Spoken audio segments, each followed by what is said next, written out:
Welcome to Minute of Wisdom. Today we're exploring one of the most provocative questions in modern philosophy.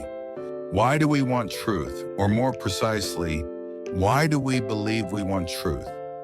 This question comes from Friedrich Nietzsche, the philosopher who dared to interrogate our most sacred assumptions.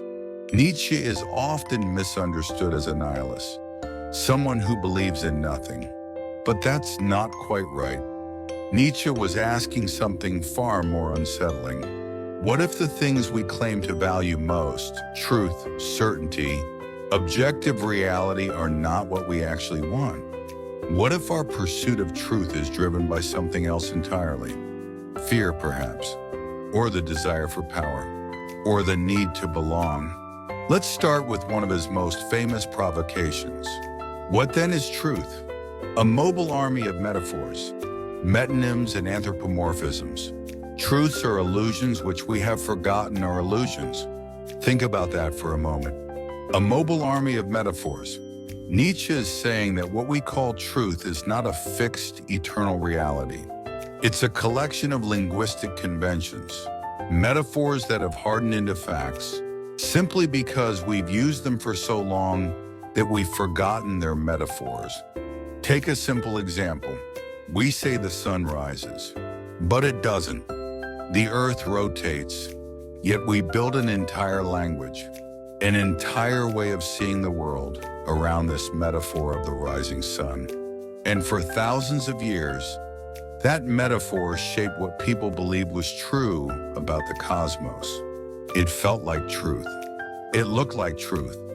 But it was a metaphor we'd grown comfortable with. Nietzsche is pushing us to ask how many of our current truths are exactly like this. Comfortable metaphors we've stopped questioning? Now, this doesn't mean Nietzsche thinks nothing is real or that all beliefs are equally valid. That's a common misreading. What he's saying is that our access to reality is always mediated through language, through perspective, through interpretation, and we need to be honest about that. We need to stop pretending we have unmediated access to capital T truth. This brings us to his second major insight. Convictions are more dangerous enemies of truth than lies. Read that again.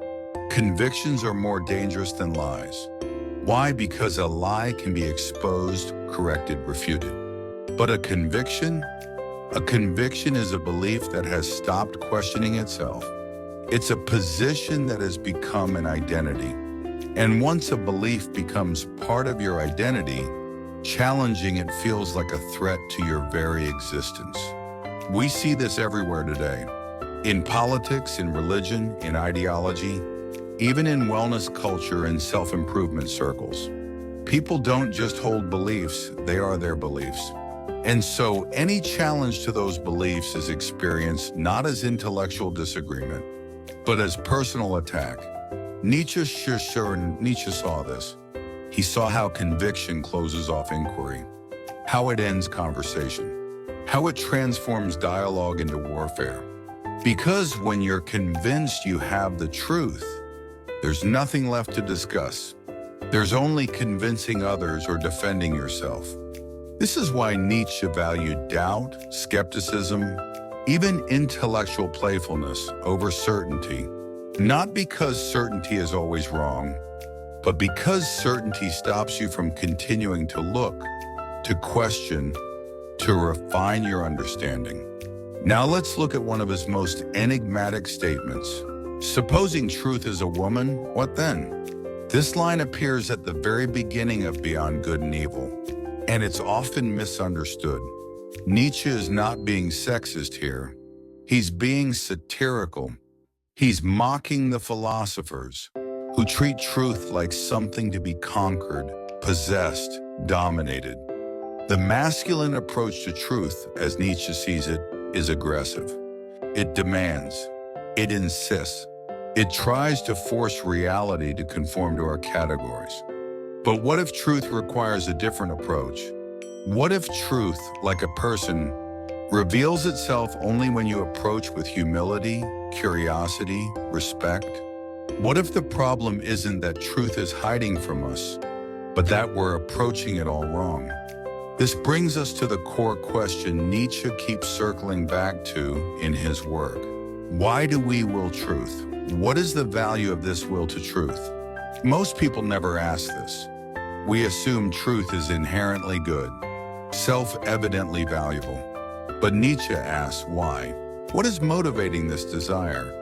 And what he discovers through what he calls genealogy, the tracing of the historical and psychological origins of our values, is that the will to truth often masks other desires. Sometimes we want truth because we want safety. We want to know what's real so we can predict, control, protect ourselves. Truth becomes a security blanket. Sometimes we want truth because we want power. To know the truth is to have authority. To speak the truth is to command respect. Truth becomes a weapon. Sometimes we want truth because we want to belong. We adopt the truths of our community, our tribe, our ideology, because that's how we signal membership. Truth becomes a badge of identity. And sometimes Nietzsche suggests we want truth because we're afraid of life. We're afraid of uncertainty, of change, of the wildness and unpredictability of existence. So we create fixed truths, stable categories, eternal principles. We build intellectual fortresses to protect ourselves from the chaos of becoming. Nietzsche calls this the ascetic ideal, the belief that reality as it is not good enough, that we need something higher, something purer, something eternal. Truth in this sense becomes an escape from life rather than an embrace of it. Now, this is where Nietzsche gets really interesting. He's not saying abandon truth. He's saying become aware of what you're actually doing when you pursue truth. Become aware of your motivations, your desires, your fears. And then ask, is this pursuit of truth actually making me more alive, more curious, more engaged with reality, or is it making me more rigid, more defensive, more disconnected? This is the framework Nietzsche offers. Let me break it down into 5 stages. Stage 1, deconstruction. Ask yourself, is what I call truth actually a frozen metaphor, a linguistic habit, a cultural convention that I've stopped examining? For example, when you say someone is depressed, are you describing a biological fact, or are you using a metaphor from hydraulics? A pressing down that shapes how you understand the experience? The metaphor isn't wrong, but it's not neutral. It carries implications. It suggests certain interventions and forecloses others. Stage 2, motivation tracking. Ask yourself, why do I want this particular truth? What need does it fulfill? Am I seeking understanding or am I seeking comfort? Am I genuinely curious or am I looking for confirmation? This is hard. It requires brutal honesty because often we discover that our love of truth is not as pure as we thought. Stage 3, genealogical analysis. Ask yourself, where did this belief come from? Which historical period? Which social group, which power structure gave it force? Every truth has a history. Every norm has an origin. And often when you trace that history, you find that what seemed like eternal truth was actually a specific solution to a specific problem in a specific context. That doesn't make it false, but it does make it contingent, relative, open to revision. Stage 4, perspectival ethics. Ask yourself, when I hold this truth alongside other possible truths, which one opens up life? Which one enhances possibility? Which one makes me more capable of engaging with complexity? Nietzsche is not a relativist who says all perspectives are equal. He's a perspectivalist who says all knowledge is from a perspective, and some perspectives are richer, more life-affirming, more generative than others. Stage 5, revaluation. Ask yourself, can I move beyond the binary of true versus false? And instead ask, what is the value of this belief? What does it enable? What does it constrain? This is Nietzsche's radical move.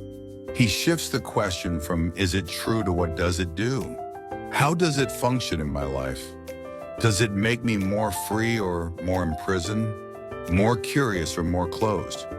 Now let's bring this into the present. Let's make it practical. Here are 8 questions Nietzsche would ask you to consider about your relationship to truth in the modern world. First question, when you scroll social media looking for facts, are you actually pursuing truth? Or are you seeking the comfort of confirmation? Are you looking to learn something new? Or are you looking to verify what you already believe? Be honest. Most of us are doing the latter.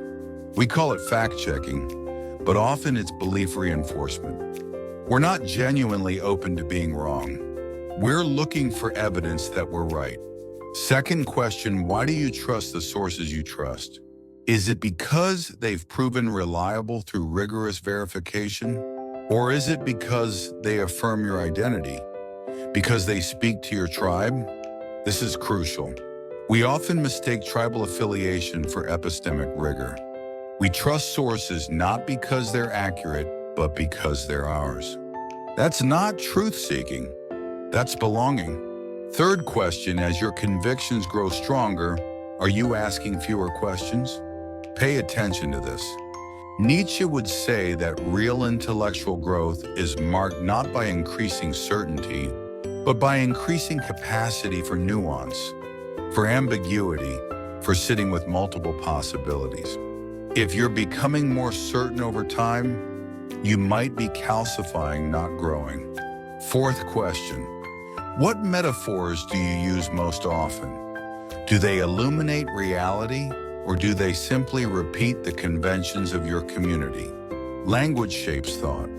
The metaphors you use determine what you can see.